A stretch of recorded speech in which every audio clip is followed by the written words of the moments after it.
So, good evening, everybody. It is my great honor and pleasure to welcome Dr. Raphael Zarum to us for this Midrashet weekend. This is the second time that he has been to Zurich. He came first in 2017, and obviously he liked it. So here he is again. Dr. Zarum, Rafi, as he is known to everybody, to his friends and pupils, is the Dean of the London School of Jewish Studies, which is the leading institution in the United Kingdom that provides Jewish teacher training programs and academic degrees and adult education courses. Raphael himself is a graduate of the Jerusalem Fellows Program at the Mandel Leadership Institute in Israel. He received an MA, a master's degree with distinction in adult education from the Institute of Education in London in 2005. In 2013, he received rabbinic ordination, smicha, after studying at the Kollel of the Judith Lady Montefiore College. Before all this, he completed a PhD in theoretical physics, that was in 1999, and he published several papers on quantum chaos theory, which just about describes what's going on in Britain at the moment with their politics. So he has come here for a rest from that. In summary, Rabbi Zarum is a leading Jewish educator in the UK, but he also teaches at conferences and seminars and synagogues and with Jewish communities across the globe. He was telling me today that he was recently in Sweden. He's also been in America and probably many other times, other places as well. So with that, I hand the stage to Rabbi Zarum.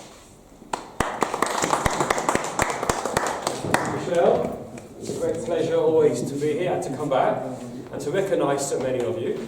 It's really good to be here. And as you say, yes, I come from a country which is a waning empire. And haven't things changed in the last 2 years since I was last here? Right? We have just about a government in England. Israel doesn't have one anymore. and America, well, we all know what's going on there. So it's amazing how much the world can change in such a short period. But I'm not going to talk about that. Actually, on Shabbat, I'm going to talk a little bit about some bigger issues. But I want to focus on something that I noticed a few years ago when we were learning the Parsha. And it's always fascinating to come back to the things that you learned as a child. And you're convinced that you know, and then discover that you don't know them at all. And for me, it was about understanding the personality of Isaac, of Yitzchak. And in the last few years, about 20 years now, there's been an interest in understanding the personalities of the Avot and the Imaot, trying to actually understand them as a character's protagonist in a play, as it were. And Rosh Steinsaltz has written books about it, Elie Wiesel, others try and characterize who a person is. And you always see Yitzchak as a little bit of a nebuch, as not so important. He's the son of a great father, and the father of a great son.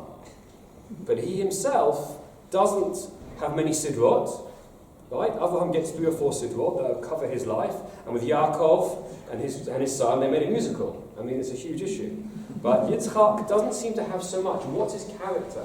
We see him as quite passive. If you look on my handout here, Elie Wiesel called him, Elie Wiesel, interestingly, he relates very much to the Akedah. Remember, Elie Wiesel was the Nobel Prize-winning Holocaust survivor. And he calls Yitzchak the first survivor.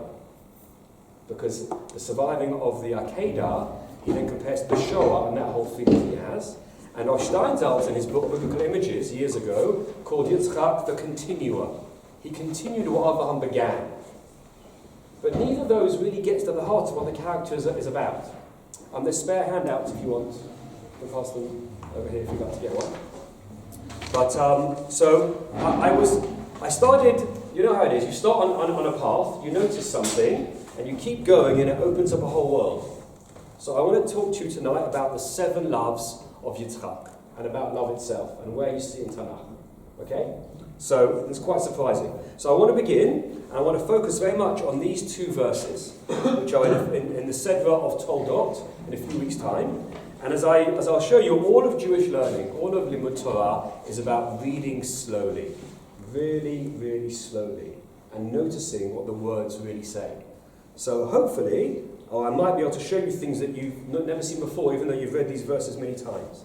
This is the beginning of the set of Toldot, and it's talking about the relationship which Esav, which Yitzchak and Rivka had with their two children, Yaakov and Esav. They'd just been born, and before that we had the vision of the difference between them. But here's what it says in verse 27 and in Perek Kafei, chapter 25. Vayigdalu hana'arim, and the boys grew. Vayhi Esav ish yodei tzayid, ish sadeh, and Esav was a man who knew hunting, a man of the field, ish sadeh, v'Yaakov ish tam. And Yaakov was a simple or a pure man. Yoshev ohalim, he sat in tents. Vayehav Yitzchak et Esav, and Yitzchak loved Esav, ki tzai b'fiv, because venison because hunting, or the venison, it was in his mouth. V'Rivka hevet et Yaakov, and Rivka loved Jacob. That's it. Seems very straightforward, and there's a lot about parenting here. But let's look more carefully. What's it really saying in the verses? What issues do we have? What makes sense? Let's look. And I want you to make comments if you want. So, Vayigdalu hana'arim. The boys grew. They start off as a na'ar, and what do they become? Ish. Now, what's the difference between how Esav is described and how Yaakov is described? How many differences can you find between the way they're described? What can you see? Vayhi Esav, and Esav was, but the ver of Yaakov, true, but the ver of Yaakov could be, and then similarly, but still, good, Vayhi and it was. What does it mean after Vayigdalu? What's the relationship? What else is different between Esav and Yaakov? He has more words. He has more words. Mm-hmm. I'd say Esav is twice the man Jacob is. Why is he twice the man Yaakov is? Right, because the word ish is mentioned twice. That's interesting. You get twice as ish. Okay. Yaakov is just once ish. What else is different? Esav, it's what he's doing. And right. Yaakov, it's about his character. So ish yodei outside. He knows about hunting. Yeah. Right? He's a man of the field, what he does. And Yaakov sits in tents. He's a man of the field. But it does compare, because one is a sadeh and one is an ohel. Sadeh is a field, is outside, a field person, and an ohel is inside. But it doesn't say ohel, does it? It says ohalim. Because it could be ish sadot. It could be plural, a man of the fields. So one is singular, one's plural. That's also a difference. What else is there? The Esau had skills. Yes, he's got these skills. Yaakov was just simple. Right, it seems he hasn't got exactly. Once you're there, it's a verb, and tam is a description, as you said, of him. So that's very different, that's interesting. Now, that's one thing to notice. Now look at the next verse. What do you notice here? Ve'ehav Yitzchak et Esav. And Yitzchak loved Esav, ki tzai b'fiv, because this hunting, this food that he hunted was in his mouth. Conditional love. But Rivka, and right, you're saying it's conditional love. Yeah. Why is Esav's, Yitzchak's love for him conditional? Because he gets something in return. Right. Yeah. So it gives a reason for his love. Yeah. Right? Whereas Rivka just says she loves Yaakov. That's interesting as well. By the way, how did Yitzchak eat venison? Was that kosher? You had to hunt it. If you do shchita, it says he hunted it. Hunting is not shchita. You don't hunt it, you shoot an arrow. But they didn't have right? So we didn't have the laws then, but the rabbis like to make the Torah what I call backwards compatible. So that the halacha applied even back then. So there's a midrash that says... they should do forwards compatible. I know, it's a challenge. We'll work on that. So there's one midrash that says Esav was such a good shot that when he shot the arrow, it cut the jugular vein. You can eat kashrut. See, if you're making backwards compatible, you can be quite creative about it as well. Okay? There you go. So you can try that. You can try that. So there's a lot here. And the differences, and you have to analyse what all these different phrases imply, what they all stand for.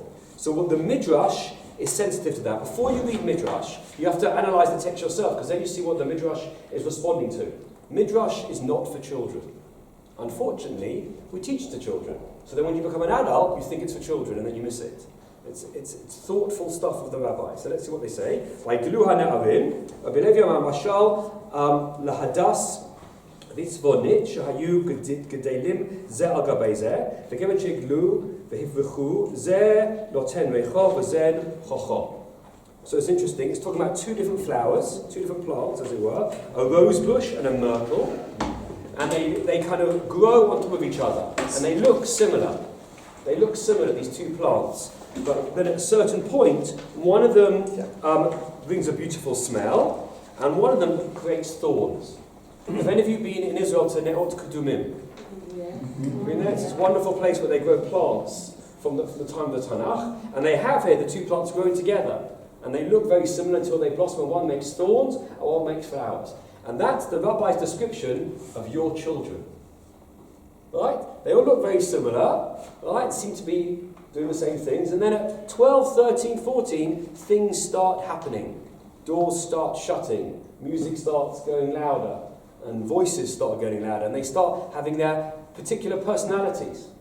It's very weird. At the bar mitzvah, they're always so nice. Or pliant, you might say. And then they start having a personality. So, that's why it's very clever of Chazal, have the bar mitzvah before they start, And then they start chatting, they grow, and the challenge of a parent. I once asked a psychologist how to parent, and he said, parenting is the art of losing gracefully. Wow. They were not so similar. The one was admoini. How do you say that in English? Physically, Esau was red, so he looked different. Doesn't mean his personality was going to be different. Right? I agree. Kolor Kader Tzea, he was covered in red. But that's not his personality, and the Chazal learn out from that. Right? But straight, the change starts here. So the Midrash is giving a metaphor to say, Vayigdulu ha'na'arim. When they were na'arim, they were similar. But when they become gadol, they start changing. Okay, and he says, and then he explains the metaphor, and then explains it. Kach kol yud gimel shana shenehem hochim levet hasefer, shenehem ba'im levet hasefer. For 13 years, they went to school together, and they went home from school together. And after 13 years, what happened? This one went to Bet Vatei Midrashot. This one goes to learn, and this one goes levatei avodat kochavim. This one goes to idolatry. So, what was idolatry then? Are the rabbis, modelling their ideas of their time onto that time? They basically said they started going in different directions, but they looked similar to start with. It started in the womb already. Pardon? It started in the womb. In the womb. That's a separate issue. Well, no, that's a vision of the kicking. That's a metaphor that Rivka goes to Hashem, and Hashem says what that means. But in this midrash, no, right? In the womb, yes. But in this midrash, it's saying, no, that's just a vision of what will be. But at the time, they acted in a similar way. Right? And they have the same parents. Because what happens, you always think it's your fault. Right? Or you're proud. And the midrash is saying, they're just different. They're brought up with the same parents, with the same values, and they turn out differently. Right? The next bit's even better. Amar Rabbi Elazar, tzarich adam litapel b'no. You're responsible to look after your child, okay, until 13. You're actually responsible for them. Michan ve'elach tzarich she'amar, and from then afterwards you say, Baruch she'patrani me'onsho shel zeh. Blessed is God who has freed me from the punishment due to this one. Now, people like to translate it as responsibility, and not to consider him from the responsibility, but onesh means punishment.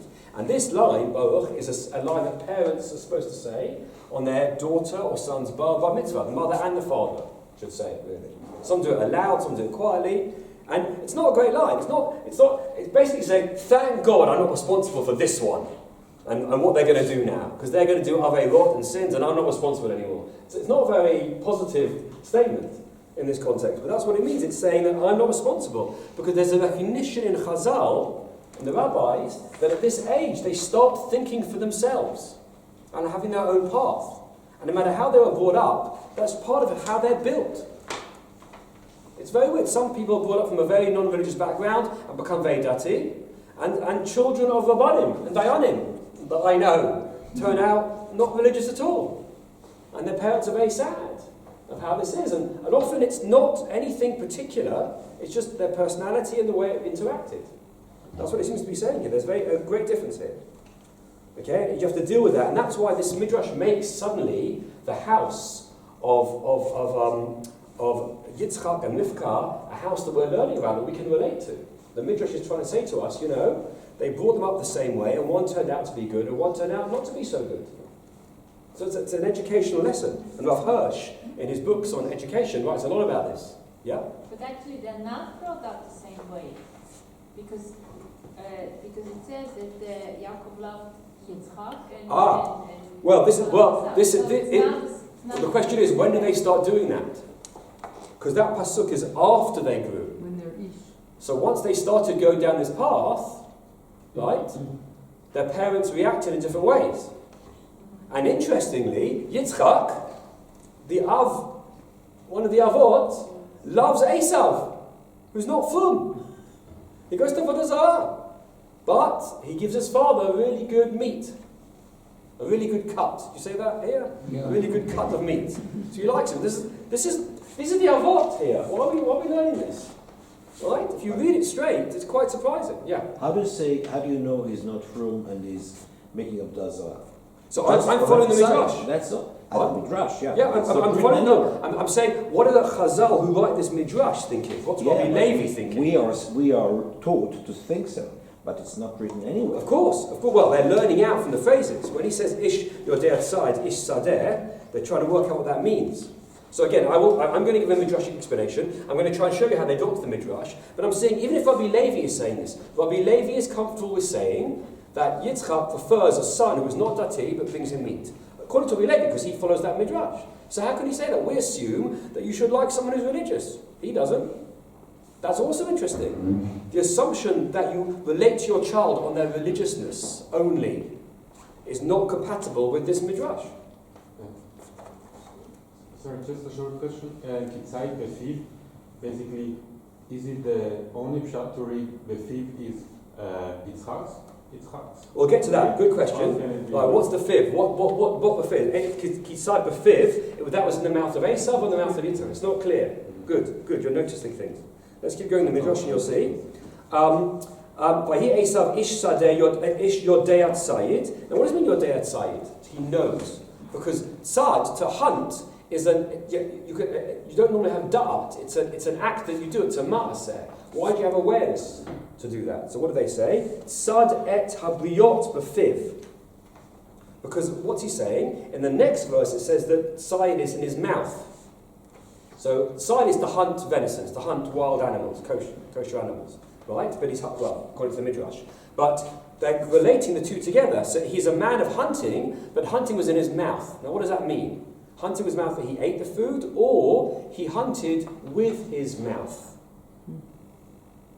Right? Sad et habriot befiv. He hunted people with his mouth.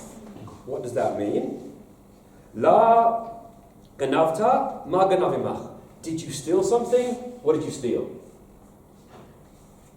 Right? Or did you kill someone? Who did you kill? Now, the Midrash is wonderful. It creates a vision. So you have to imagine they're going to the bar, they're drinking at night, right? And they're chatting, and Esav says, so what did you steal? Or who did you kill? So what do we get from that? Who's he mixing with? Right? Second of all, it's a presumptive question. Right? So it's like if I say to you, is this the first time you've had an affair? How do you answer that? If you answer yes or no, you're accepting the assumption. Right?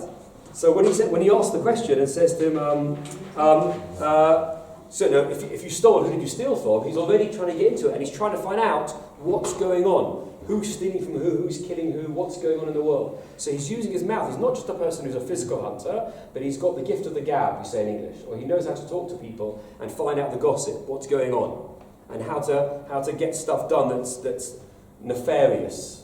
You know the word nefarious? He's mixing in that way. That's the way they're describing it. It was his mouth that was bad. Another word, Abahu adds to it.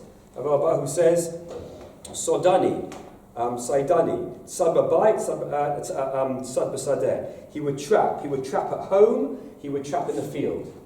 He would trap people in the way he talked to them, he would trap animals, and trap people in ideas as well. He's a pushy kind of character. Okay? And then it says as well, but by it, what did he say? Hechmataknim milcha. How do I tithe? How do I work out the tithing of salt? And in the field, how do I take tithe of straw? Now this is very weird, what the rabbis are doing. Because tithing is supposed to be giving a tenth to Hashem, or giving a tenth to the community. It's a good thing. But he's now asking questions. You don't tithe salt. So it gives the impression that he tries to give the impression that he's religious when he's not really that religious. He asks questions that make him sound more than he is. There's a lot more in these midrashim. But what are they highlighting? You're absolutely right, it's all midrash. Right? But where are the rabbanim getting it from? When we read midrash, we think, oh, they're just making this stuff up. But they're not. They get it from, what does it mean? Why does it say kitzai b'fiv? Why repeat that? And why say yodea tzayid, which is cognitive? Yodea. So they're saying it's more than just hunting. He was actually the kind of person that he was. Okay, and Yaakov is alternative. But Yaakov ishtam yoshev ohalim. He sits in tents. Shnei ohalim. Why not ohel? Yoshev ohel. Why is it ohalim? Beit midrasho shel Shem. Beit midrasho shel Ever. He sat in the Beit midrash of Shem and Ever. So it's a kind of basic assumption in the Chazal that anytime someone leaves the stage, Shakespeare, exit left, exit yeshiva. That's where you go. Right? If you leave the stage in Torah, you go to yeshiva. What were they learning in the yeshiva of Shem Ever? Right? In that time. Right? 19th century BCE. There weren't many books.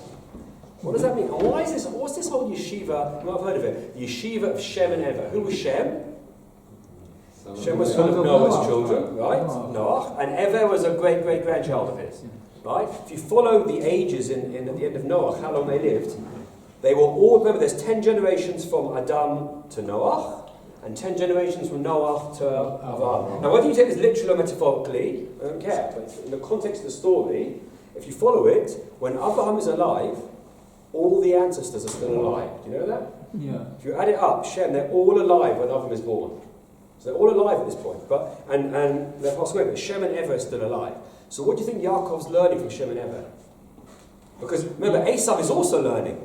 Because if the Yodea Sayyid is Yodea is cognitive, how you act as a person, then your Sheva Halim is also cognitive and is also analysing. That's how the rabbis piece this together. It looks like they just do a bunch of flowers, like a magician. Right? They invent these things. But actually they're very careful readers of the text. Yes, they elaborate and they expand, but it's always based on something.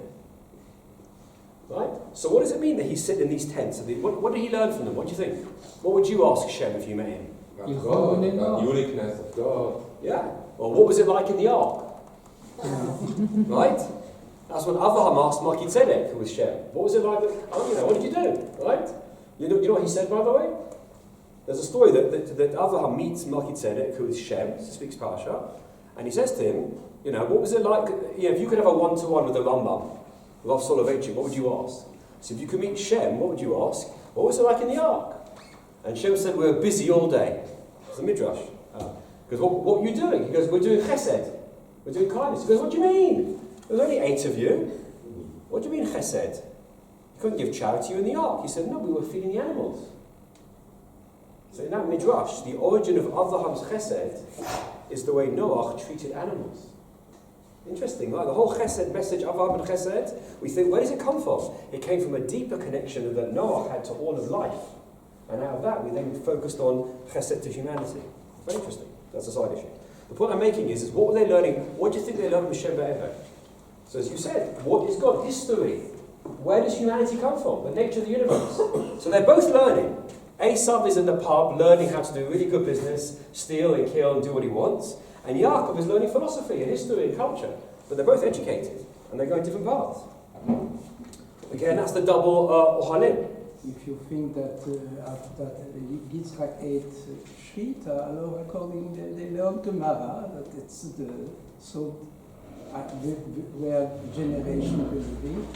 Right, but there's 2 ways of saying they kept kashrut. Either they had the Torah and they kept halacha, or on a natural sense they had a sense of eating things that weren't hurt when they killed them.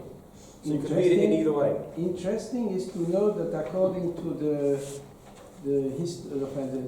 dates and the generations described in the Torah, Ever died when Yaakov was between 60 and 70. Absolutely, excellent. And this is the reason why they introduce Ever, because excellent. I've got a whole other show on that. You work out the dates of when they leave. Absolutely. I'll tell you one more thing on that. It turns out the whole generation finishes, right? No, by Shem and Dafka Ever. No, I know Dafka because the ages. Absolutely, that's why they work out. They do a lot of things like that.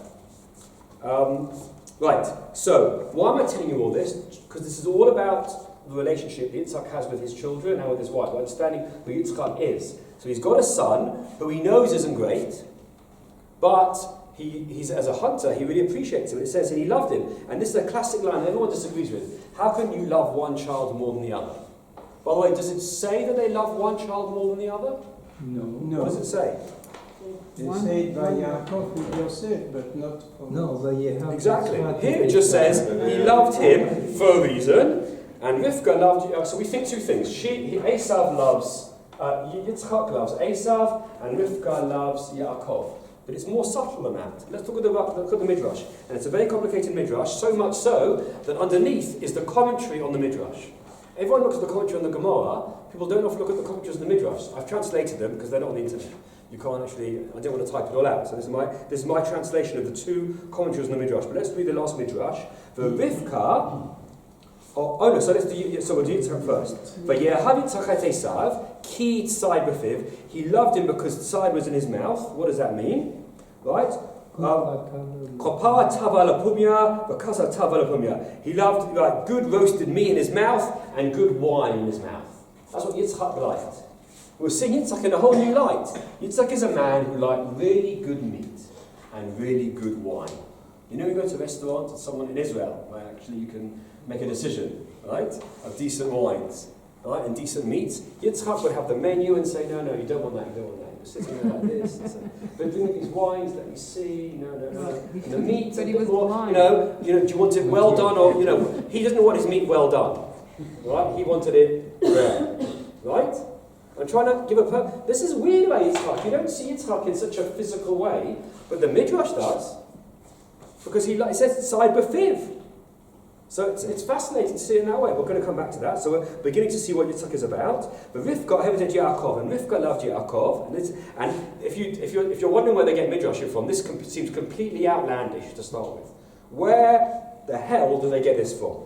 Kol shahaita shamat kolo. The more she heard the voice of Yaakov, haita mosefet lo ahava. She loved him more, alvatah, even more than she loved him. Where do they get that from? It's completely made up. No? Can anybody work out how that midrash comes straight out of the Pesukim? And it's very sensible. Pardon? That's later though. That's later, but there's a hint, but it's later. Oh, but from here? Yes. If the first half, right, when it says Verifka is a contrast. So Yitzchak liked it because of this, and Rivka because of this. And with Yitzchak, it was to do with the pair, the fiv. So if there's pair that's relevant for Esav, there must be a pair, mouth, that's relevant for Yaakov. And what's the pair that's relevant? His voice. Because Yitzchak because Esav was an actor, a violent person, but Yaakov was a speaker, right? He sat and learned. It was about his speech. But why does it say that she loved him more the more he spoke? Why don't you say she loved the way he spoke? Some mothers love to hear the way their children just speak, and they just love, it's so wonderful. What is it? Why more and more? So how's your grammar? What should the pasuk have said?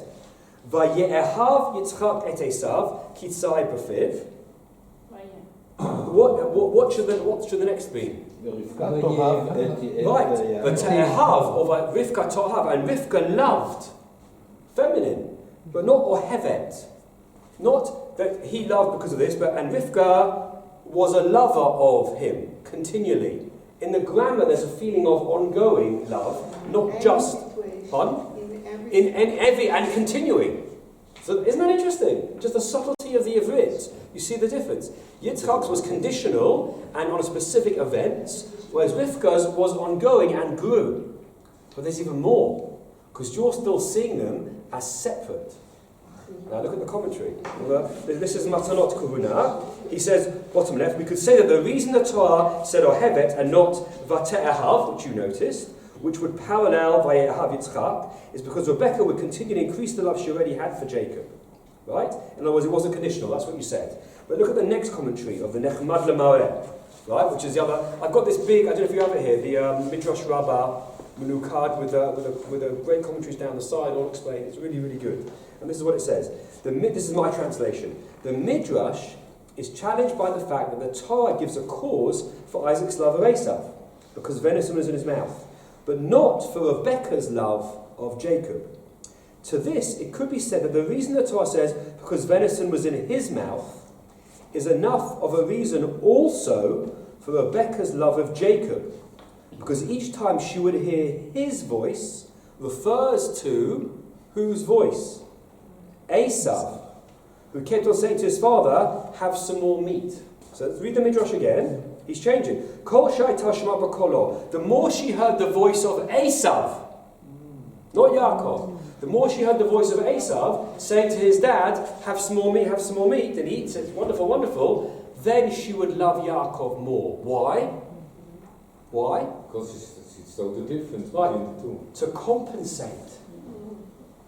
We've always thought, this one love, this one and this one lives on. That's not how life goes on. You sit at the table, and if your husband talks to your child in one way, and you don't like it, what do? Do you sit quietly? Do you go, Do you interrupt? Afterwards in the bedroom, do you have a big argument about it? Or do you answer back? So there's not just your relationship with your child, there's your relationship with your partner having a relationship with your child. And the reaction of your partner looking at the way you react to your child. That's the way it really works. So the Midrash says that. Rivka was upset at the way Yitzchak was relating to Esau. There's an issue in modern parenting that's called gatekeeping. Anybody know what it is? Psychologists talk about it. What's gatekeeping? That's when a child relates to one of the parents in a particular way. They've got a particular interest, and they tell them all about it. And they connect to them. And the parent doesn't share it with the other parent. And they create a special separate bond. It's called a gatekeeping. There's a gate, and instead of sharing what they said to me, they keep the gate, and they separate it, and that's not healthy. Now, certain things maybe, but if a girl is telling her mother certain things growing up about her body, about her period, or the father, or certain issues the boy might, that's different, but it's talking about holding everything back and having a separate relationship. So this is the beginning of complex relationships here. And in the subtlety of the one word of a midrash on a pasuk, we end up with actually relationships which are much nearer to what we deal with. So I said there are three issues here. There's the issue of a parenting as a joint effort. And it requires communication, bafiv. And it also requires being aware of someone else's relationship with the child. So I'm not going to make you all lie down on couches here and discuss it. We're not Americans. But do you ever have that when your child tells you one thing, and then later at night you shut the door and you go, he told me about this, or she said it. What did you say? How are we going to deal with this? Is it just my family? And you have a conversation? We're going to say this, don't mention it now. And then you shut the door and you walk out and you pretend that you weren't talking. I'm trying to make you understand. The Chazal, whether the Torah is saying it, always a question, but Chazal were aware of that. And they wanted to read the Avot as addressing the subtleties of the complexities of parenting. That's what I'm saying is going on here. But what does it say about Yitzchak as a parent? Not so good. Rivka's aware of what's going on. Yitzchak's too busy enjoying the food, and he's made a relationship with one. Maybe he likes Yaakov, but he's really connected with Yitzchak because of the meat. I only ask myself if he's so on Gashmut now because he suffered a lot before with the you're already on page 3, I'm on page 1. Right? So you're asking why. So you're saying Gashmiut, the big nice jump. He's very physical, which is very weird to call one of the Avot physical. Let's go down that path and then we'll get to the Akedah. Big stuff. But you're on the right track. Because when you analyse a personality turnover, you have to look at all aspects. Coming back to... Okay, by the way, I could go much faster. I'm going slowly, and I will go faster, to flesh it out. but also because I want you to see it in terms of your lives and your families and your parents and your children. It's happening the whole time. I'm a love. People come to me. They come to my office, they shut the door, and they tell me stories about the way they treat their children, how they treat their parents, what really goes on. And then we go to shir, and everybody's really lovely, and isn't shir wonderful? But what's the point? What's the point of a shir if it doesn't make a difference? So you choose what it means in your life. I can't tell you, but I want to show you that the Chazal are playing with these issues to make you more self-aware of this. Okay, so page 2. So what's Isaac's personality? Let's work at what do we know? He's normally seen as timid. Timid. How do I say timid in German? No. I don't know. I'm asking you to say it so that follow. He's shy as well, right?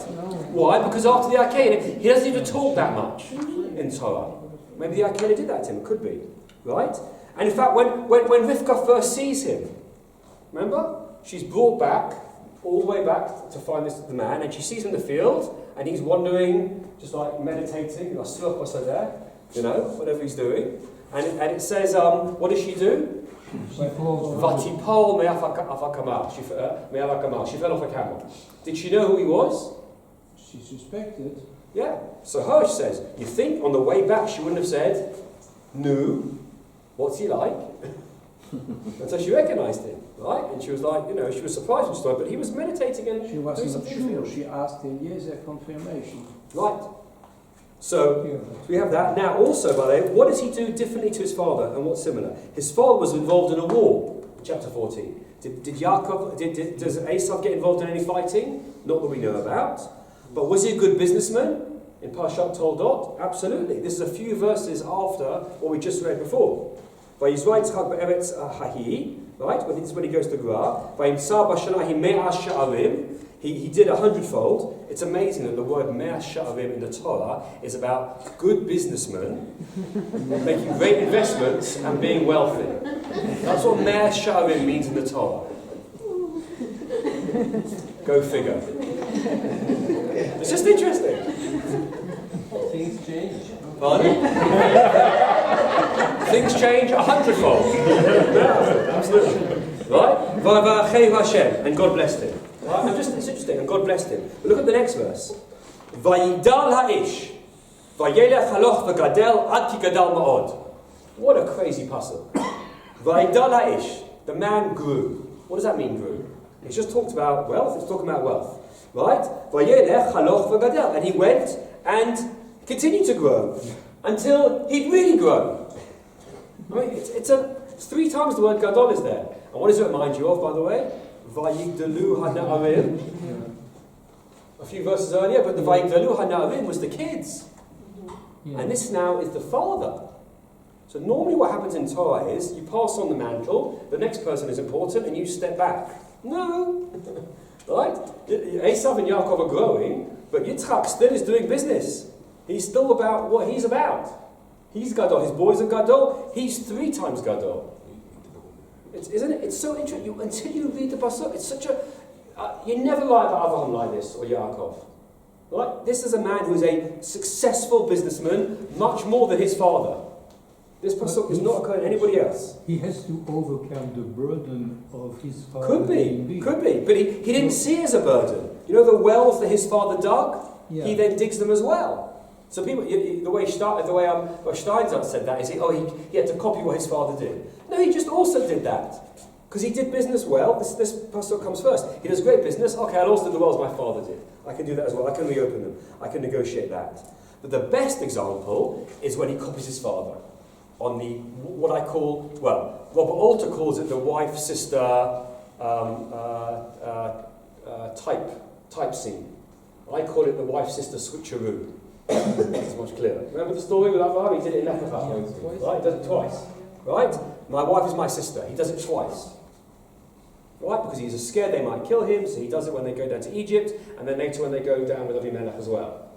So Yitzchak's going to do the same thing. He's going to Gerar. It's a dangerous place, so he does it. Now, what's the one thing you shouldn't do if you're pretending that your wife is your sister? Fool around. Right? Fool around. Perfect translation. Right? Look at the pasuk. Right? Fool around. Right? Kiss her. Treat her like your wife. Right? So basically, well, look at the pasuk. The pasuk is just after he said, "My wife and my sister," and it says, "Vayhi kal cholosh sham yamim." It's after a few days, after some time. Vayashkef Avimelech plishtim bad hachalon, and Avimelech is the king. He's looking out of his window. Vayya, and he sees Vayhi Yitzchak mitzachek et, not in, by the way, et. Vayhi Yitzchak mitzachek et Rivka ishto, and Yitzchak is playing at, with Rivka Ishto, his wife. So playing here doesn't mean they're playing card games. They're not playing on the computer. Okay, this is, as the Americans call it, fooling around. That's the best translation I know of this. Okay, I'll put it here. Right, he's fooling around with her, and Avimelech's going, that's not their husband and their, and he gets annoyed. Right, it says your husband and wife. So why can't Yitzchak keep his hands off his wife? That's all you've got to do this game. That's the only rule. And Yitzchak doesn't do it. Why? Because he's in love. Abraham wasn't in love. He's done. Abraham turned us up. It says, Excellent. it says, Vayehavet Rivka. Of course. Abraham doesn't say. Good point. It doesn't say that, but Abraham did turn around to Nechal and turn around all the way to Egypt and say, he said to turn around. He said, "Tucker." That's not in the text, but obviously he said Tucker, right? "Tucker, you're a beautiful woman. And when they get there, they're going to kill me." So he did recognise her beauty, so there's deep love. Now you said Tom. What did you mean by saying he was Tom? He just did whatever he wanted to do without thinking about all So you're explaining Tom. So normally we say Tom is either pure or simple. But you're not saying simple, you're saying straightforward. Is that what you're saying? Straightforward without pre-thinking it, without just jumps in. Yeah. He's right there. You know this kind of. He's right there with you. There's something very real about that. He's not aware what can happen. He's not aware, or maybe he's aware and doesn't care. It's like the wife-sister thing. Oh, I'll go along with it, but I'm really missing her. And I'm not really afraid of this guy. I'm really wealthy. I'm not that afraid of this guy because Avram was scared to die. Avram didn't want to die. Yitzchak doesn't have to worry about that. Why is he not worried? He's much more confident, much more sure of himself, and I'll do what Dad did, I'll play along, but really? It's been a few days. Really?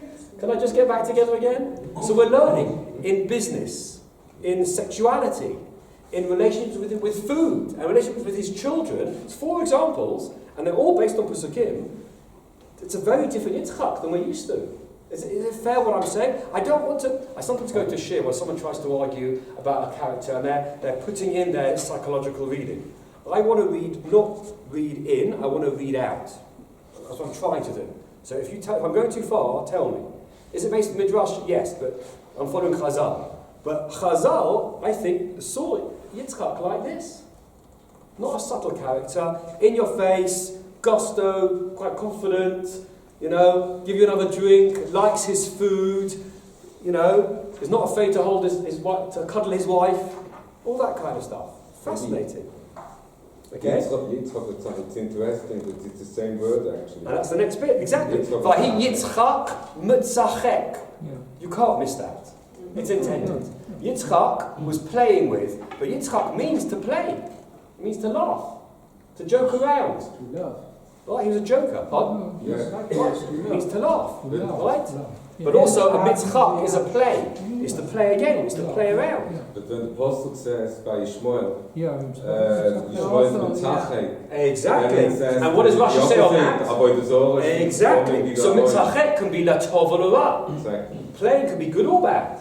But this playing is physical. This isn't good or bad. This is just sexual. Right? You don't agree? It's definitely sexual because it says in Rivka ishto. That's what it is.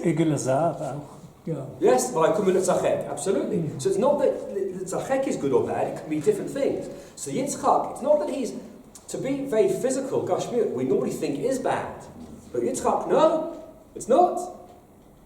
Excellent. You're really sharpening this. Exactly right. So what kind of personality is? Normally I think Gashmiut bad, Ruchniut good, physical bad, spiritual good. Eating meat and drinking wine, you shouldn't do so much, just bread and water, and this is good. But Yitzchak isn't that. But he's not a wicked person because it's a different kind of mitzachek. So what's going on? So it's in his name. We'll get to. So he's got a zest for life. This is my language. He's a go-getter. He's larger than life. He's a kind of a big guy, very happy. Hello, good to meet you. My name's Yitzchak. You want to do some business? What's going on? You met my wife? She's gorgeous. Okay? In England, the image I give, that's the photo here, it's only for English people. There was a great English actor called Brian Blessed. Who's a very, hello, wonderful Shakespearean actor. And you see him act, wonderful man. Everybody loves him in England. He's like one of these national treasures. And it just, as I read these midrashim, that's the personality that came to mind. And I got all excited because Robert Alter, I don't know if you've got Robert Alter's new translation of the entire Tanakh. He's a brilliant academic literary man. He's taken 28 years to translate the entire Tanakh. Just finished, I interviewed him last year at Jewish Book Week. It's a whole 3 volumes, worth getting to hear the Tanakh. It's a brilliant translation, and his literary awareness of the Pesukim is incredible. And he says the following: there is some suggestion that the generally passive Isaac is a man of strong physical appetites. He loves Esau because of his own fondness for venison. Here, he rather recklessly disports himself in public with the woman he's proclaimed to be his sister. So he's noticing, he's quite physical actually. Physical appetite is a much more sophisticated way of saying it. Right? Emotionally effusive. And another thing that adds as well, and again it's Midrash, I recognise, but what does he do for his father in the Seder of Chayei Sarah? You might know this one. When Sarah dies, where is Yitzchak after the Akedah? We had the Akedah this week, Seder, and then traditionally the Midrash says that Sarah was quite shocked about this, and that's why she died, whatever. Right? And when she dies and Avraham buries her, where it says Yitzchak came back from Be'er Yachai Ro'i. He was fetching Hagar. What was he doing? He was fetching, it says Hagar to remarry his father. Right? So in the Torah, he marries Keturah, a different woman. But the rabbis say no. He's remarrying his old Egyptian princess. This is why the Chazal like us learning Talmud and not Torah. Because in Talmud they're all full. But in Torah they're not. They're more complicated characters. It's like saying, Sarah Imenu, what's the first thing he wants to do after she dies? He wants to get back with the old wife. But think of it from Yitzchak's point of view. My father is sad. Right? He doesn't get to have a physical relationship, and he doesn't to emote and to be loved. That's not good. He shouldn't be as sad. I remember when I was young, and he loved Hagar as well. I'll go and say, Hagar, my dad, he's got old now, and she's gone. Come back, he'd love to be with you again. Come on. Avram didn't do it. So Yitzchak is so aware of these things, he wants others to live this physical life as well. So he goes and gets Hagar to come back.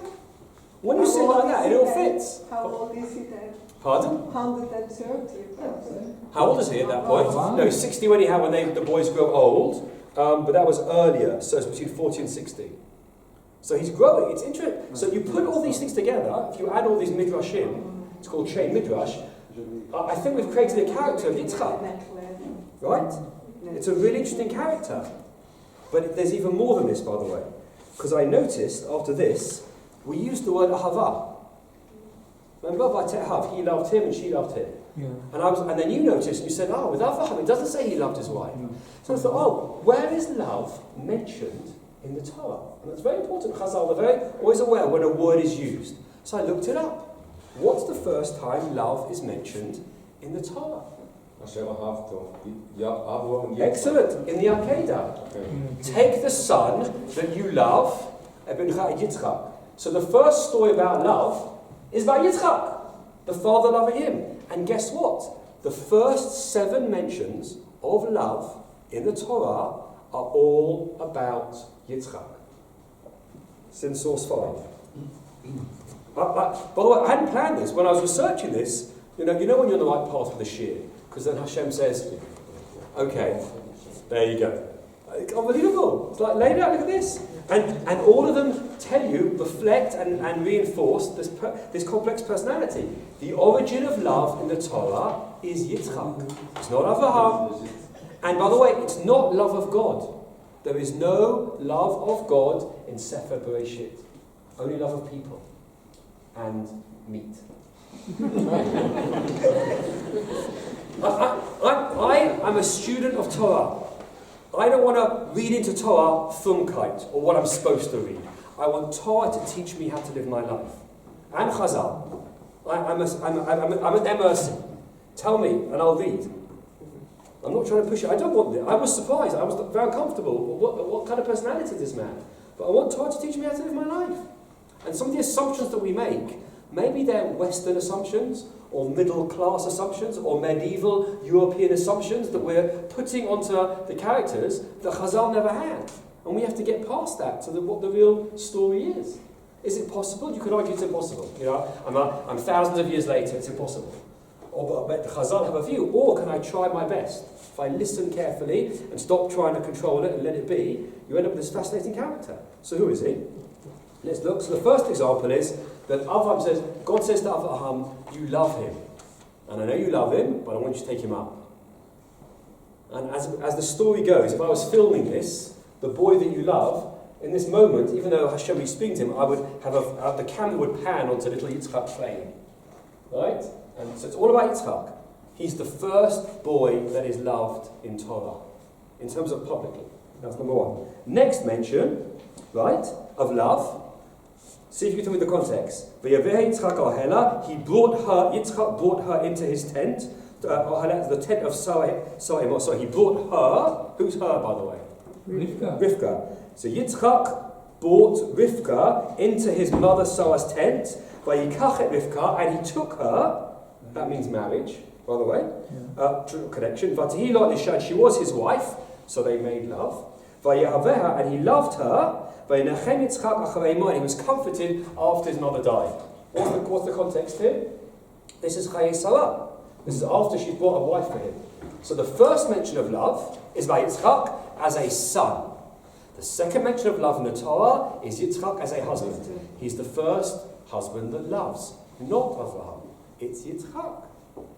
Right? Rivka turns up, he's sad at the loss of his mother, and now we get this personality. He's emotional. And the woman turns up at that point, and they fall in love, and they get married, and he loves her. And he's comforted in the memory of the love of his mother. And you know what? That's quite private. You might not share that with me, even after 3 or 4 meetings. But the Torah tells us about Yitzchak's bedroom. Not Avraham's bedroom, Yitzchak's bedroom. It's amazing. Why is it teaching us this? To understand this personality is and also a personality. Amazing. That's the second love. First love is about Yitzchak as a son, second Yitzchak as a husband. Third one, Yitzchak as a father. Vayahav Yitzchak et Esav Kisai B'fiv, the one we were reading. And the fourth one, is that about Yitzchak? Rivka Hevet et Yaakov? Is that about Yitzchak? Well, based on the second Midrash commentary that I read, it is. Why did she love Yaakov? To compensate for what Yitzchak was doing. So it's love. This man spins love. The emotion of love, I'm talking from a literary point of view. Obviously other people loved each other in the Torah. Okay? Obviously. I don't mean, of course Avraham loved Sarah. When she dies, he's so sad, he mourns for her, he buys a place for her. The first connection we have to Eretz Yisrael is because of her. By the way, if you know about marriage, you know Vayikach is marriage, right? And every Rav knows, Kicha Mistefon. The learning of he acquires a place, right? Yeah. So in Israel, is to do with the memory that he had. He lost his wife, now I'm going to buy land in Israel. That's why Israel is our homeland, is our motherland, replacing Sarah. So I'm going off topic, but of course he loved her. But the Torah chooses to teach us the idea of love here. Now, when I say love, is that romantic love or filial love? Or it's about deep emotional attachment. But I'm using the word love because that's what we normally translate ahava as. Because he was the first one who was loved. He maybe was able to give it further to his wife. Okay, and again, it's related to the Akedah, because the love came before his father was about to kill him, right? Which is going to have an effect on somebody, right? Divinely inspired filicide, right? It's going to affect you, I think. Right? Lots of therapy after that. That's why Elie Wiesel calls him the survivor. Right, we'll get to that. So that's the big thing we're going to get to, right? So Rivka loves, and then that's the first 4 times it's mentioned love. The next 3 are all about loving meat. This is not a shear for vegetarians. Okay? Or fake meat, right? Look at this. What does Yitzchak say? Va'asei li mitamim kasher ahavti. What's that ahavti? Not kasher ahev, kasher ahavti. means that I've always loved. Make me the kind of meat that I always like. V'haveli v'achela, and then bring it to me, and I can eat it. That my soul can bless you before I die. So remember, Avraham, before he dies, blesses Yitzchak. Yitzchak says, I've got to bless my kids.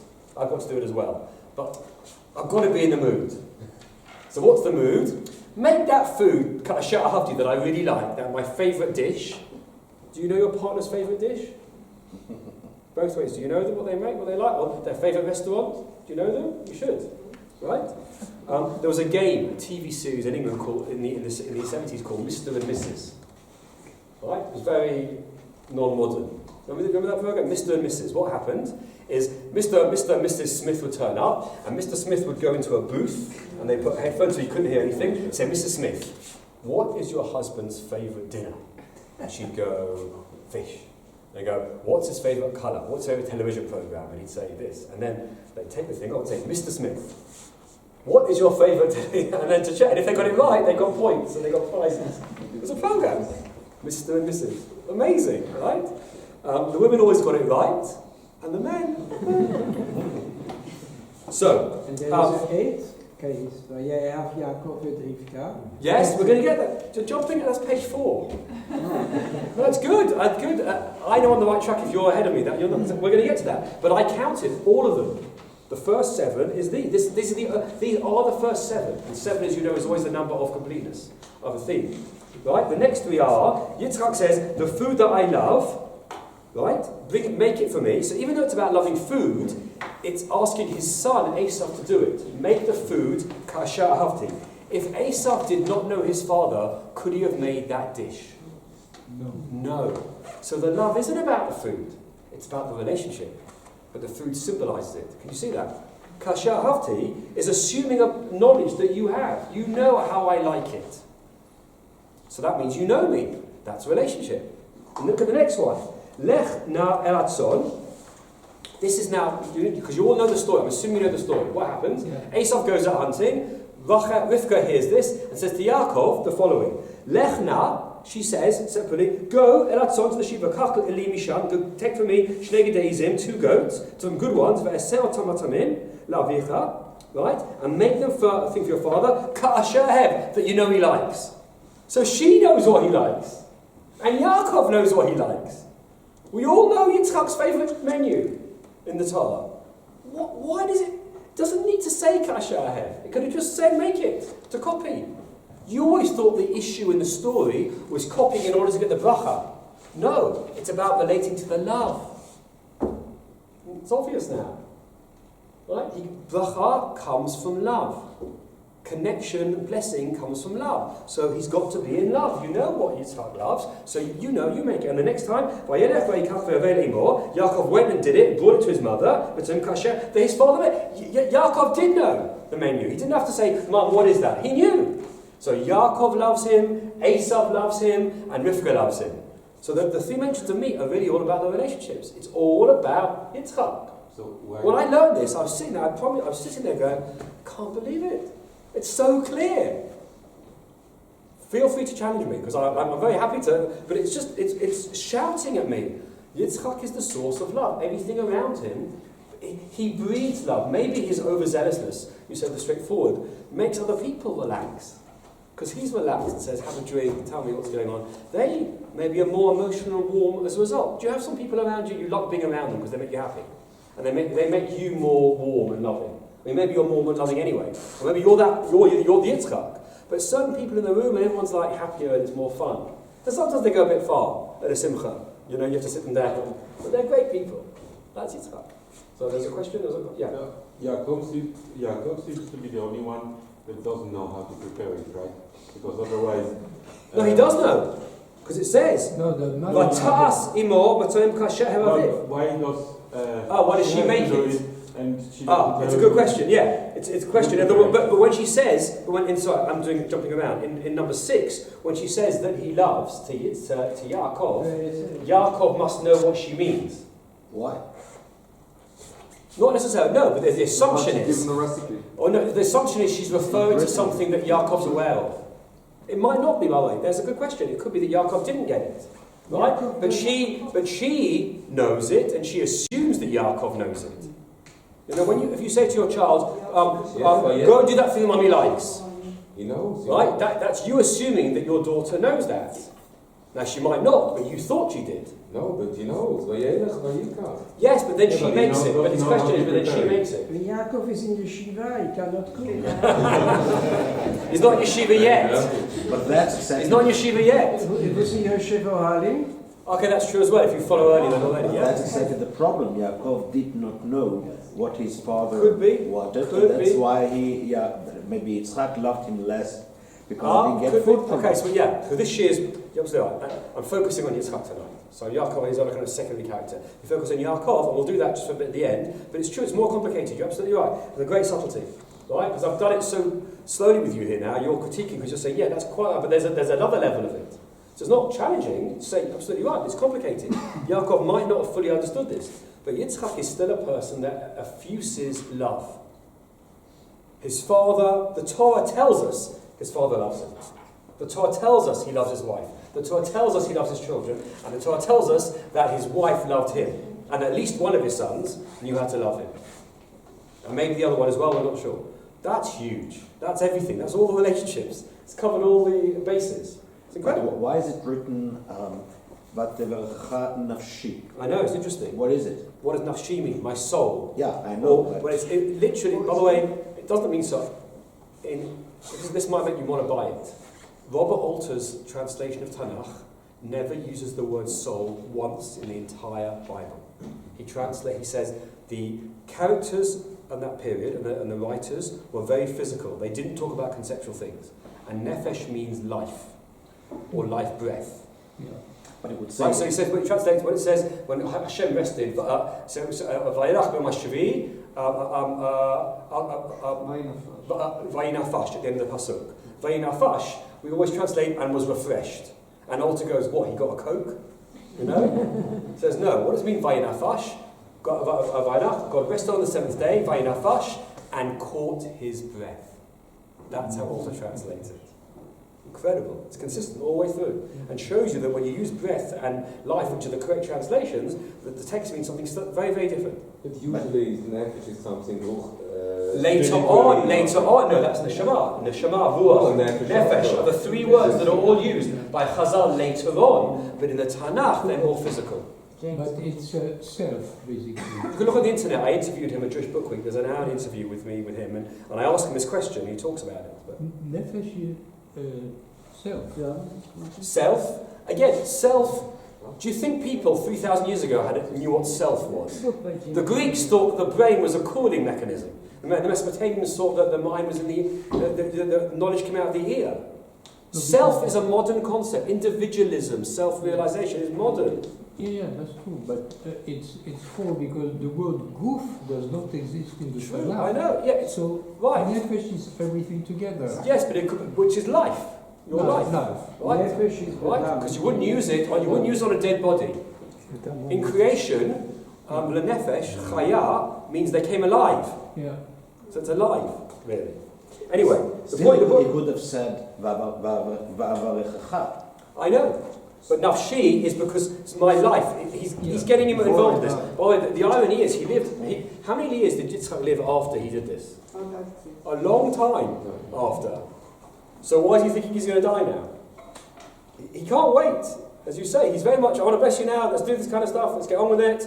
You know, it's got to be real for me, it's got to be my soul, I've got to be completely there. And I'm conscious of time, so I'm going to go a bit fast to finish off. Okay. So before we jump to the next one, so that's Yitzchak.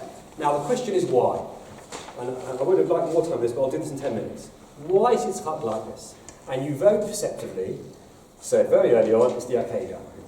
Right? We're on page 3, the Akedah. Why would the Akedah make you like this? Now, if we say it was like, so you meet many kind of survivors.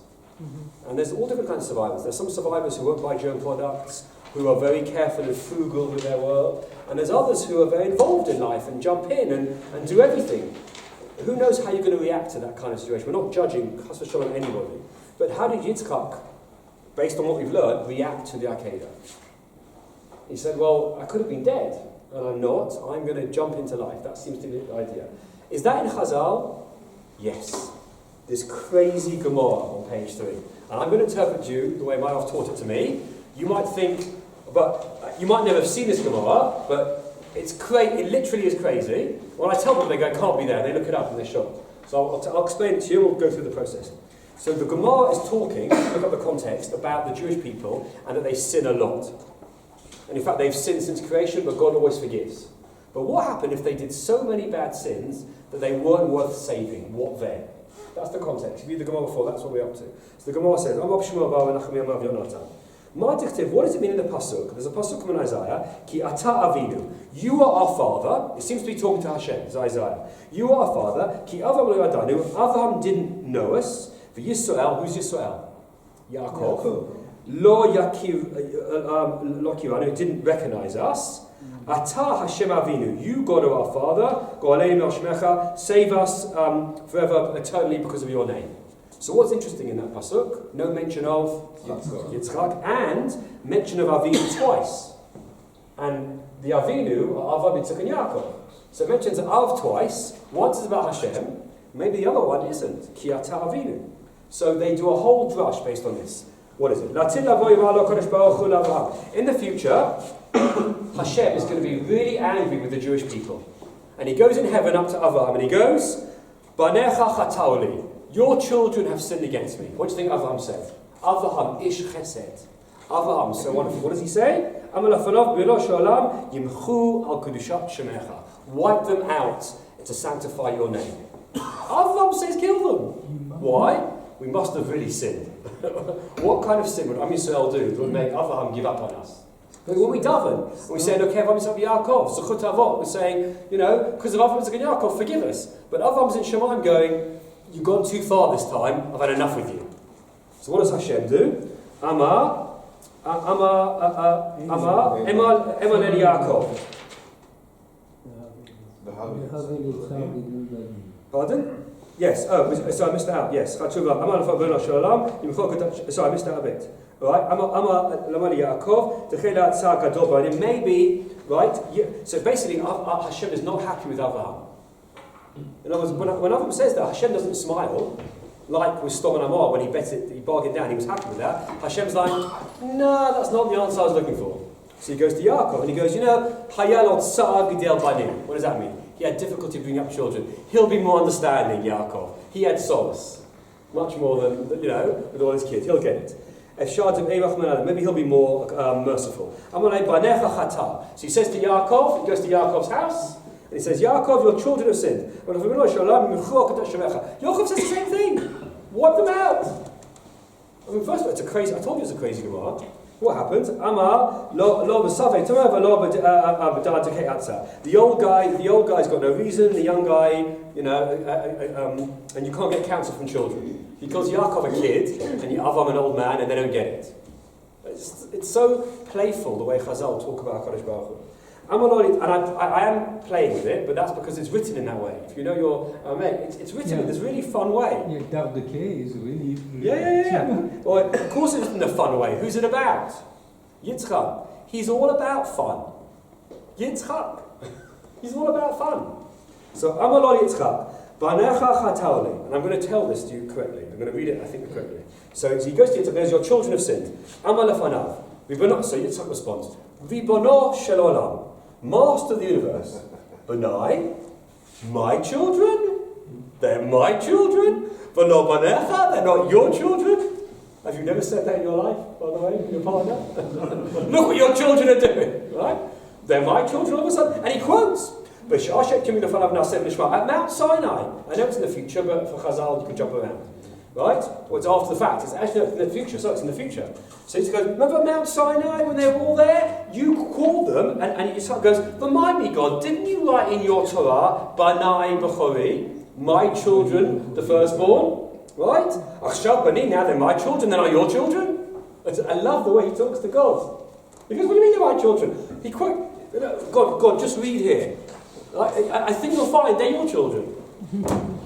Whoa. Next. V'od, and anyway. And another thing. Kamachatu. So you're saying they sin. This is serious. How do I know it's serious? Avram and Yaakov are wanting to destroy them. Right? But Yitzchak doesn't seem to be taking it very seriously. Kamachatu. They sinned. Okay. Split it. How much? How much have they sinned? I mean, just saying they've been really wicked their whole lives. How does the average person live? So God says, Shivim Shalim? 70 years, God says? Yitzhak goes, okay. Dal Esrim, take off 20. Because you don't punish people for the first 20 years of their lives, right? They get forgiven. There's a special dispensation. We learn halakha traditionally. You get forgiven the first 20 years. So God, what are you left with, God? And God's like, 50? Right? Chamishim? Right. So it goes, yeah, okay, 50. Okay. Da'alesim v'chamisha, take off another 25. Why? Later, you've got to sleep. How much can you sit when you're asleep?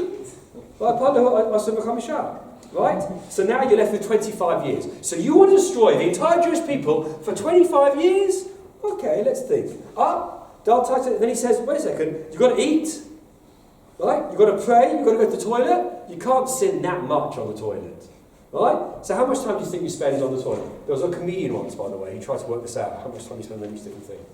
It's a very good Jasper Cat. It's a very good comedy sketch, but I won't do it now because it's a bit inappropriate. It's very funny though.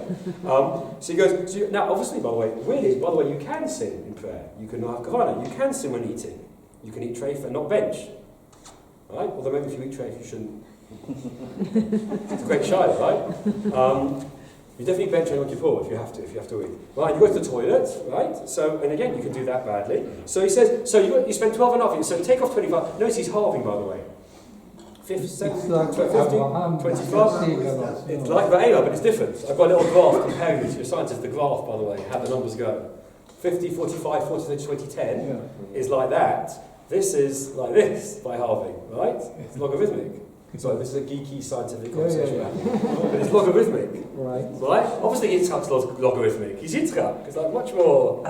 Sorry, it's a science joke. Right. Anyway, so they're very few, so you have to grab them when you can. Okay, so right, so he gets to 12 and a half, right?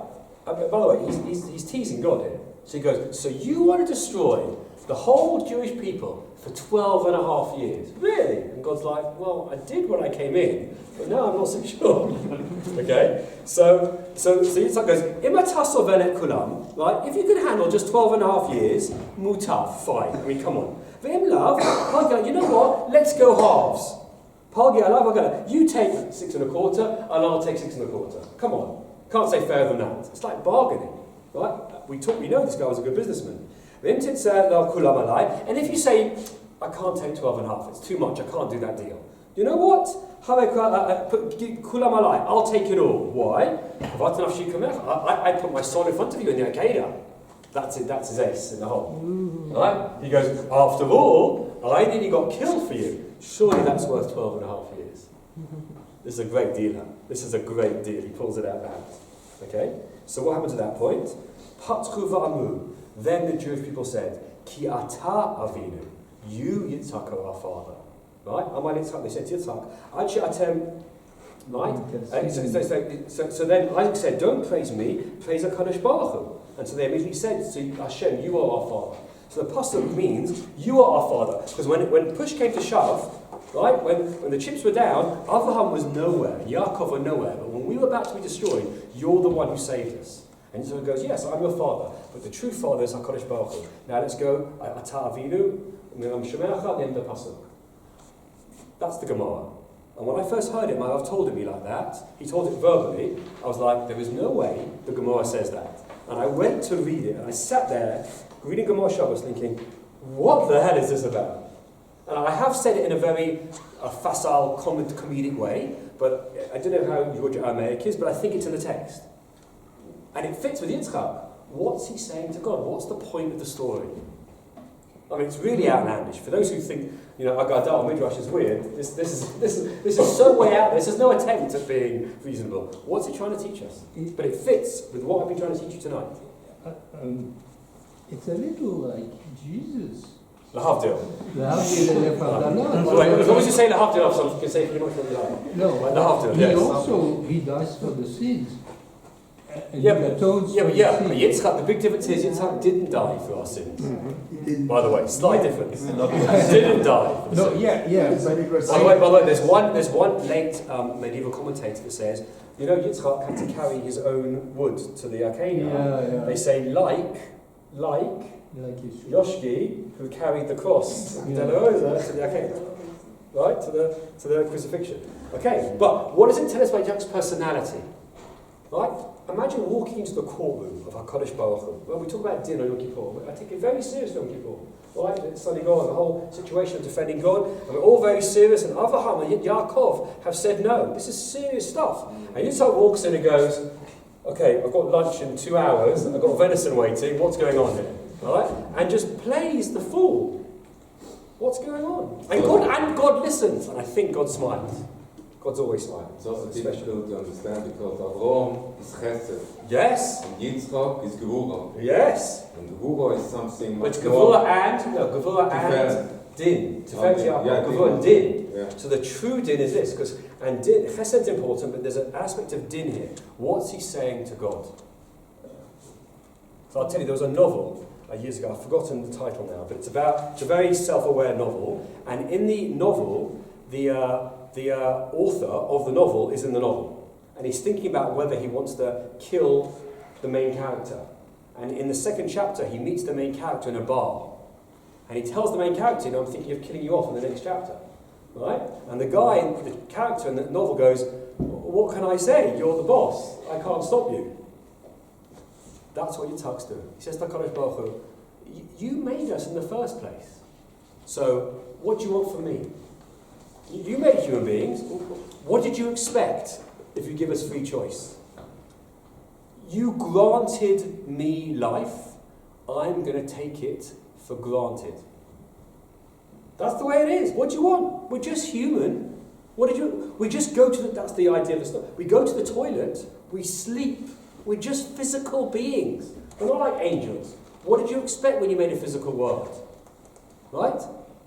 Life on one level is a joke, unjustifiable. The Arcadia, maybe my father knew what he was doing. When I was the kid and that knife came down, I didn't know what the hell was going on. And I survived that. I know the dangers of life and the madness of life, the chaos of life. I know it. I've experienced it. So don't you start trying to join the Jewish people. Okay? This is the way life is. I understand that. What are you going to do about it? And God's like, okay. Hashem gets it. That's the point. We don't have to justify ourselves in front of Hashem on the most... No, we can justify certain actions, but existentially, what we are as human beings, you wrote the novel, you deal with it. Don't start coming to me and saying they're my children, they're your children, you made us. That's an existential understanding of reality. And what's Yitzhak's approach to life? Since I've been given it, I'm going to love it. I'm going to love. I'm going to enjoy this world because you gave it to me, and that's what you want me to do. You want me to enjoy this world. I'm going to do it. That's who I am. It's an incredible, life-affirming character. Religious, not the bad side of playing of Avodah Zarah or stealing of Yitzhak. No, but you can see how of Esav. You can see how Esav got it. Esav misunderstood his father. He thought this Gashmiut was something to love in itself. And it wasn't. It was something about loving life. And Yaakov takes time to get there. The last 5 minutes about Yaakov. It took time to understand it. But what did Yitzhak teaching us 2,000 years ago? Live. Right? Yes, make a bracha when you eat, but pause when you bite into the food and enjoy the flavours. Right? Well, one Rav once said to me, he says, you take a tangerine and as you bite it, all the little sections burst in your mouth and you feel the taste as it goes down and then you have the aftertaste. Right? Hashem could have just made everything brown and colourless and tasteless, but Hashem bothered to make peaches and grapes and guavas and passion fruit. Why did God bother? Right? Why did Hashem bother? So at the end you go, passion fruit, really good. And Hashem's like, I really worked hard on that. Really, to appreciate. There's a Gemara about that, right? Everything we didn't appreciate in this world. In the right time. Because by the way, what happens if you have too many passion fruit, or if you have too much sex, or too much money, then you don't enjoy it anymore. The enjoyment doesn't know. Limitation, right, is what makes desire. The fact that you have limiting your desire makes your desire more special in every aspect of life. Yitzhak is the teacher of that. Sometimes in our fear of doing avaivot, we become so closeted and safe that we lose life. The other hand is we're very afraid of our children having everything exposed to them on their lives and get too involved in that. I get both. I've got 2 teenage daughters. I get it. And the balance is very difficult. But I don't want to lose Yitzchak, the pulsing heart of the loving appreciation of existence in the Torah, the origin of love. And to finish off, back page. 2 more things, and we're done, I'm sorry. Do you think Yitzchak really realized who Esau was, or he didn't realize? I think to an extent. Why? When Yitzchak discovers it in Toldot, the moment when he realizes, he was in complete great shock. That's more than the Charedah of Har Sinai. Yeah. The greatest Charedi in the Torah is Yitzchak. And the end of the pasuk, Hank knows this. Yeah, it's still a blessing. So he got it. Or it's a change in that pasuk of his realization. So he didn't realize. Or he realized, but he was upset that it couldn't be. Maybe he always hoped that Esau would get it. You know, we want our children to be. Yeah, but he was nervous that Yaakov didn't have enough of the enjoyment. Yaakov, don't you like the food? It's okay, Abba. No, don't you really like it? Isn't it great? Esau, isn't it great? Oh, great food, Dad. Yaakov, it's good, but can I just go back to my book? But then what happens? Look at the back page. I kept on looking, I got the hang of this at Hava. I kept on looking. We've got the first 7 loves. What about the rest? There were only 8 more loves in Bereshit, and guess who they're all about? Yaakov! Now it's Yaakov. And I'm going to do it very briefly. You can spend a lot of time on this. The rest of love in Genesis is Yaakov. First, loving Rachel, right? Big thing. Kissing her, the years. I mean, now you know where he got it from. That whole love story. Remember, when he turns up at the well, what does he do? He kisses her, knocks the stone off, kisses her, and bursts into tears. That's amazing. It's so emotional. Where did he get it from? He's been 14 years in yeshiva at this point, okay? But he remembers Abba. Now Yaakov's growing up.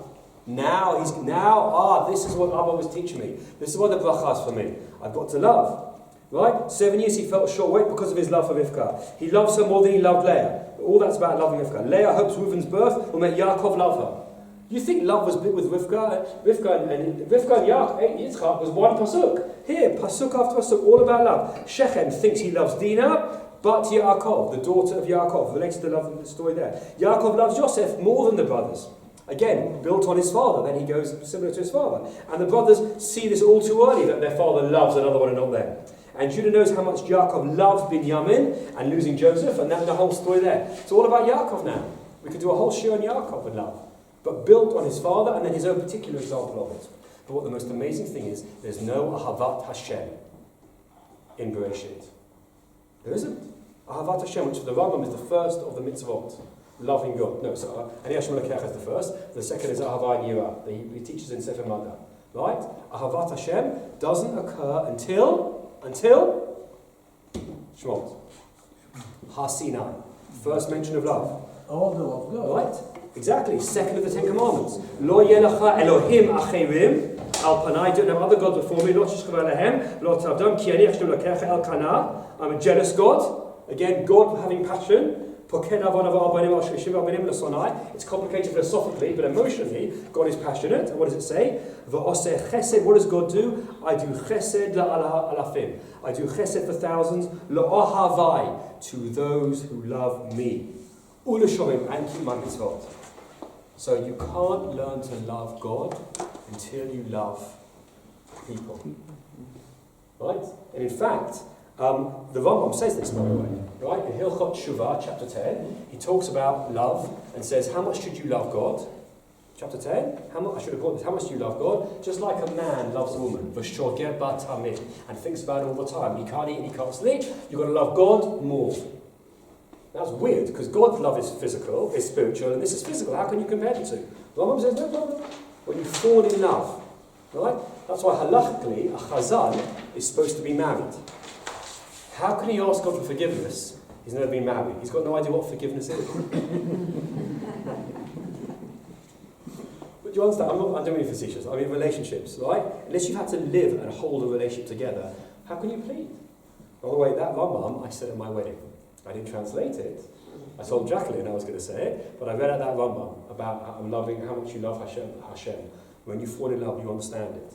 So Hashem says, okay, you had Sefer Bereshit. You had Avraham beginning to see Sarah. You saw my Yitzchak. You saw how much he loved. You saw that? You saw what Yaakov did? Now you know what love is. Now I'm ready to talk to you. Now you can learn to love me. That's how they're connected. They're not separate in Judaism. Love of God and love of human beings is intimately connected. You gain one from the other. And children who don't have love from parents at a young age find it difficult to make relationships when they get older. It's very sad when their kids have been, enslaved or whatever, and they can't love. But if you give our children, and we love our children so much in our tradition, when we give them that love and that faith and that confidence, it makes them able to love and to enjoy this world that Hashem has given us. That's what it's about. That's why the first 7 loves are the loves of Yitzchak. Let's learn from Yitzchak. Thank you very much.